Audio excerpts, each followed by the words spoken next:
خوشامدید دوستوں، آج ہم آپ کو برطانوی سلطنت کے عروج و زوال کی دلچسپ کہانی سنانے والے ہیں۔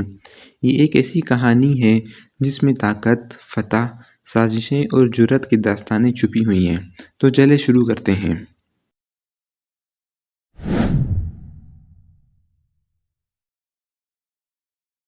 ناظرین، یہ سب کچھ 16ویں صدی میں شروع ہوتا ہے جب برطانوی جہازران نئے علاقوں کی تلاش میں نکلتے ہیں۔ برطانیہ، جو ایک چھوٹا سا جزیرہ تھا، انہوں نے سمندروں کا عبور کیا اور تجارت کے نئے راستے بنائے۔ یہ سفر محض ایک تجارتی تلاش سے زیادہ تھا، بلکہ یہ ایک نئی دنیا کی دریافت بھی تھی۔ ناظرین، برطانوی سلطنت کا عروج جیمز کک اور سرفراز ڈریک جیسے بہادر مہم جوؤں کے کارناموں سے وابستہ ہے۔ ان مہم جوؤں نے نئے علاقوں کی دریافت کی، جیسے آسٹریلیا، نیوزی لینڈ اور امریکہ کے کچھ حصے ہیں۔ یہ سفر نہ صرف جغرافیائی طور پر اہم تھا، بلکہ ثقافتی تبادلوں کے مواقع بھی فراہم کرتے تھے۔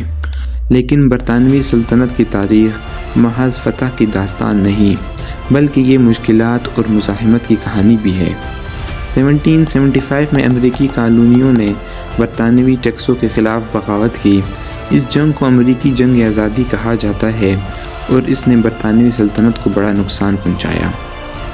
لیکن پھر 1857 کی بات ہے جب ہندوستانی سپاہیوں اور عوام نے برطانوی حکمرانی کے خلاف بغاوت کی۔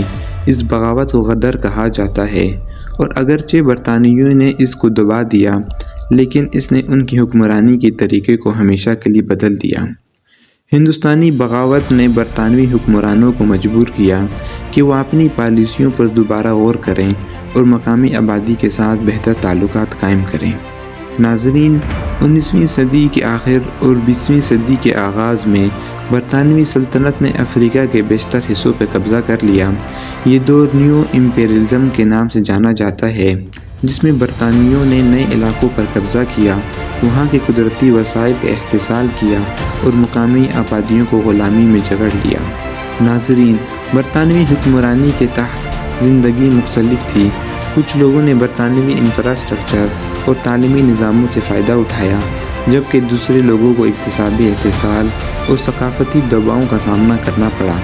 مثال کے طور پر، ہندوستان میں برطانوی پالیسیوں نے قحط کی صورتحال کو بدتر بنا دیا۔ کئی بار فصلیں اچھی تھیں، مگر برطانوی حکومت نے خوراک کی برآمد کو ترجیح دی، جس کی وجہ سے مقامی آبادی کو بھوک کا سامنا کرنا پڑا۔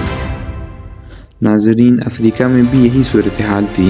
برطانویوں نے زمینوں کو قبضہ کر کے مقامی لوگوں کو بے دخل کر دیا اور انہیں سخت محنت کی حالتوں میں کام کرنے پر مجبور کیا۔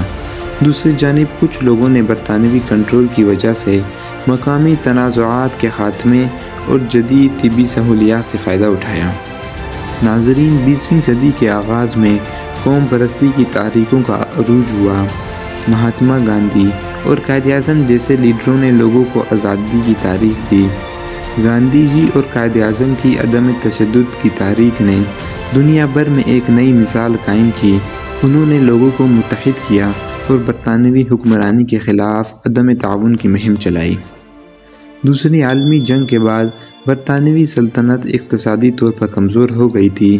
جنگ کے اخراجات نے برطانوی معیشت کو تباہ کر دیا تھا اور انہیں اپنی کالونیوں پر کنٹرول برقرار رکھنا مشکل ہو گیا تھا۔ 1947 میں ہندوستانیوں نے آزادی حاصل کی، جو برطانوی سلطنت کے زوال کا آغاز تھا۔ اس کے بعد دیگر کالونیوں نے بھی آزادی حاصل کی اور برطانوی سلطنت کی جگہ کامن ویلتھ آف نیشنز نے لے لی۔ ناظرین، برطانوی سلطنت کی کہانی ایک پیچیدہ کہانی ہے۔ یہ ایک ایسی سلطنت ہے جس نے دنیا کو تبدیل کیا، لیکن اپنے پیچھے کئی تنازعات اور مشکلات بھی چھوڑ دیں۔ آج برطانوی سلطنت کی کئی میراث مختلف شکلوں میں موجود ہے، جیسے کہ common wealth of nations, English زبان کی عالمی مقبولیت اور کئی ممالک کی سیاسی اور قانونی تعلیمی نظام ہے۔ شکریہ، آپ نے اس تاریخی سفر میں ہمارے ساتھ شامل ہوئے۔